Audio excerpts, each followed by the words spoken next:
कई बार नवजात शिशुओं को बार बार हिचकी आती है और बच्चे को इसकी वजह से परेशानी भी होती है।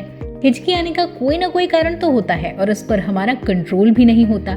हिचकी आने का संबंध उम्र से नहीं होता, बल्कि जब शिशु माँ के गर्भ में भी होता है तब भी उसे हिचकी आती है। नमस्कार, मैं हूँ सुकृति रॉय चैटर्जी और बोल स्काई में आप सभी का स्वागत है। इस वीडियो में हम आपको बताएंगे कि आखिर नवजात शिशुओं को हिचकी आना नॉर्मल है या ये किसी स्वास्थ्य समस्या का संकेत। जब अचानक से मुंह में हवा घुसकर स्वर नलियों में आ जाती है तो हिचकियां शुरू होती हैं। इस स्थिति में वोकल कॉर्ड जल्दी से बंद हो जाते हैं और हिचकी की आवाज आती है। हिचकी आना सामान्य है और ये शिशुओं में भी सामान्य ही होता है। गर्भ में बच्चे को ज्यादा एमनियोटिक फ्लूइड निकलने पर हिचकी आती है, लेकिन जन्म के बाद बच्चे को हिचकी आने के कई कारण हैं। जैसे अगर आपका बच्चा ज्यादा खाना या दूध पी लेता है तो उसका पेट फूल जाता है और ये ब्लोटिंग का कारण हो सकता है। इससे डायफ्राम पर दबाव पड़ता है और एब्डोमिनल कैविटी फैलती है। इससे अचानक कॉन्ट्रैक्शन उठता है और कॉन्ट्रैक्शन हिचकी का रूप ले लेती है।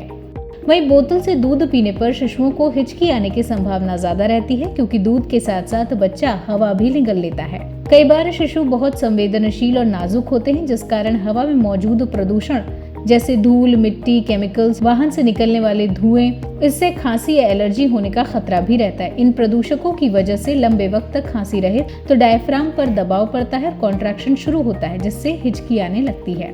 जो बच्चे अस्थमा से पीड़ित होते हैं उन्हें भी हिचकी आना सामान्य है। ऐसा इसलिए क्योंकि इन बच्चों के फेफड़ों के ब्रोंकाई में सूजन आ सकती है। इससे घरघराहट, डायफ्राम में ऐंठन, जिससे हिचकी आती है। अगर दूध पीते समय बच्चे को हिचकी आए तो उसे शांत करवाएं, और बच्चे को बहुत तेज भूख लगने पर दूध पिलाने पर भी हिचकी आती है तो इसलिए कोशिश करें कि बच्चे को तेज भूख लगने से पहले ही उसे दूध पिला दें। दूध पीते समय हिचकी आने की संभावना कम होती है। फिलहाल इस वीडियो में इतना ही। वीडियो को लाइक और शेयर करें, साथ ही चैनल को सब्सक्राइब करना ना भूलें।